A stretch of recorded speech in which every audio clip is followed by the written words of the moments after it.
নমস্কার বন্ধুরা, শুরু করতে চলেছি শুভবিবাহ সিরিয়ালের আজকের এপিসোড নিয়ে। সিরিয়ালটি দিন দিন টিআরপি তালিকা থেকে ক্রমশ নিচের দিকে নেমে যাচ্ছে। এইটা দর্শকদের দেখা বা যা হোক কিছুর কারণেই হতে পারে। যাই হোক, সেই রকমভাবে জনপ্রিয়তা আর পাচ্ছে না সিরিয়ালটি। আজকের পর্বটিতে আমরা দেখতে পাবো ক্ষুদাময়ীকে। সে তার দেওরকে জোর করতেই থাকে, কারণ এটাই তার কাছে একমাত্র উপায়। সে ফার্থক বা ফণিকেত দুটি মানুষ কি একই, না দুটি মানুষ ভিন্ন? আর তাছাড়া ফার্থকে কি সত্যি স্মৃতি হারিয়েছে, নাকি সে অভিনয় করছে? এই সব প্রশ্নের উত্তর একমাত্র ক্ষুধা এটাতেই খুঁজে পাবে। আর সেই কারণেই জোর করতে থাকে। প্রথম সবাই জোর করে, সবাই বলে তার জন্য ভালোভাবে বানিয়েছে, সে আগে খাক। আরে তারা তো খাবার জন্য অপেক্ষা করে বসে আছে, কিন্তু তাদের বাড়ির নতুন গেস্ট না খেলে অন্যরা কেউ খেতে পারছে না, কারণ ক্ষুধা তাদেরকে খেতেই দিচ্ছে না। এইবার সবারই খুব জোরাজুরি করাতে প্রথমেই ফার্থক খেতে চায় না। ক্ষুধা এত জোরাজুরি করে, ফার্থক বুঝতেই পারে যে এইটা ক্ষুধা তার পরীক্ষা করার জন্যই করছে। কারণ ক্ষুধা খুব ভালো করেই জানে যে আমার বাদামে অ্যালার্জি, আর সেই কারণেই এটা করছে যাতে ক্ষুধা আমাকে ধরতে পারে। কিন্তু আমি তোমার কোন সর্বনাশ না করে তোমাকে কোনো মতেই ধরা দেব না। এই কথা বলে সে একটা বাদাম পাটালির টুকরো নিয়ে খেতে শুরু করে এবং খুব হাসি হাসি মুখ করে খেয়ে সবাইকে রিভিউ দেয়, খুব ভালো হয়েছে খেতে। এই বলেই সে ওয়াশরুমে চলে যেতে চায়। ওয়াশরুমে যেতে যেয়ে তার রাস্তার মধ্যেখানে এত অ্যালার্জিতে গা চুলকানি শুরু হয় এবং শ্বাসকষ্ট শুরু হয়, সেখানেই পড়ে যায় এবং অজ্ঞান হয়ে যায়। তারপরে সবাই যেয়ে দেখে যে ফার্থক সেখানে পড়ে আছে। ডাক্তার এসে বলে যে এইটা বাদাম থেকে অ্যালার্জিটা হয়েছে। এরকম হয় যে অনেক সময় ছোটোবেলায় অনেক জিনিসের অ্যালার্জি থাকে না, কিন্তু বয়সের পরিবর্তনের সঙ্গে সঙ্গে তাদের অ্যালার্জিটা এই রোগটা হতে শুরু করে। আপনারা দেখবেন যে খুব সাবধান এরকম খাবার যাতে না খায়। এই কথা বলে ডাক্তার সেখান থেকে চলে যায়। কিন্তু ক্ষুধার মনে খুব খটকা লাগে যে ফার্থকের এত বাড়াবাড়ি হয় যে হসপিটালে ভর্তি হতে হয়। কিন্তু এইবারে তো হসপিটালে ভর্তি হতে হতো না, ডাক্তার ওষুধ দিয়ে দিল, তাতেই ঠিক হয়ে গেল। কি ব্যাপার? আর এই দিকে তার স্বামী ফেজ বসু মল্লিক তাকে বলে যে আপনার কারণেই এইটা হয়েছে।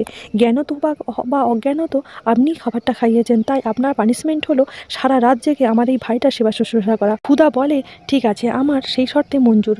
আমি সারা রাত ধরে জেগে আমার দেওরের সেবা শুশ্রূষা করব।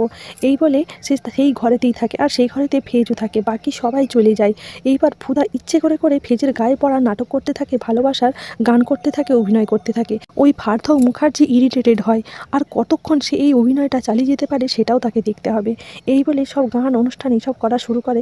ফার্থক ঘুমোনার অভিনয় করতেই সে সেখান থেকে তারা দুজনে চলে আসে, হাত ধরাধরি করে নিচে আসে। এইবার বাড়ির নিচে সবাই যখন 25শে ডিসেম্বর 1 জানুয়ারির প্ল্যান করতে থাকে, তখনই ফুদাদেরকে দেখে রোম্যান্টিক অবস্থায় সবাই সেখান থেকে ছেড়ে চলে যায়। শুধুমাত্র থাকে ফুদার বোন। তার আগে ফার্থকের ঘরে ফুদা একটি অ্যালার্জির ওষুধ পায়। সেই অ্যালার্জির ওষুধটি ব্যাঙ্গালোরের ডাক্তার দিয়েছিল ফার্থককে তার ভয়ানক অ্যালার্জির কারণে। সেই ওষুধটা এখানে কিভাবে এলো? আর এই ওষুধটা খেয়েছিল বলেই না ফার্থককে হসপিটালে যেতে পারেনি। ফুদা সব কিছু ধুয়ে চার করতে পারে এবং সেটি তার বোনকে বলে। এইবার দেখে ফার্থক উপর থেকে কাউকে কিছু না বলে চুপি চুপি নেমে আসছে। তখনই ফুদা এবং তার বোন দুজনে মিলে তার পিছু ধাওয়া করে এবং বলে যে আজকে এদের দুজনকে ধরেই ছাড়বো। এইবার দেখে বাইরের দিকে বেরিয়ে সেই মেয়েটির সাথে দেখা করতে যায় ফার্থক, অর্থাৎ তার গার্লফ্রেন্ডের সাথে। কারণ তার সাথে দেখা করতে না গেলে সে এবার ফসুমল্লিক বাড়িতে উঠে আসবে।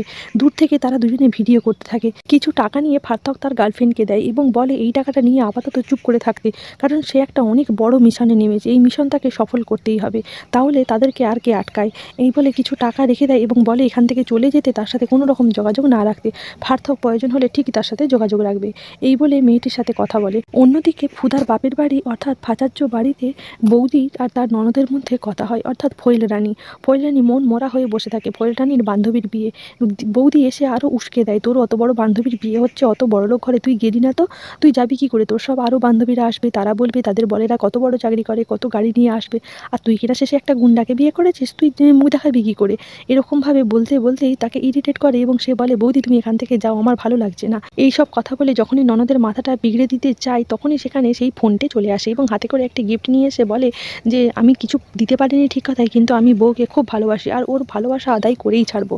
এই বলে সেই গিফটটা বইয়ের হাতে দিয়ে বলে একটা শাড়ি এনেছে, কেমন পছন্দ হয়েছে দেখো তো ফয়েল রানী সেই শাড়িটাকে নিয়ে দূর করে ছুঁড়ে ফেলে দেয়, বলে এরকম সস্তা শাড়ি আমার দরকার নেই, আমার প্রয়োজন একটা বড় গাড়ি, তুমি কি আমাকে দিতে পারবে সেই গাড়ি?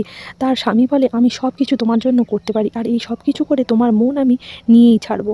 আর এইভাবেই শেষ হয় শুভবিবাহ সিরিয়ালের আজকের পর্বটি। যদি বন্ধুরা ভিডিওটি ভালো লেগে থাকে অবশ্যই লাইক, কমেন্ট এবং শেয়ার করো।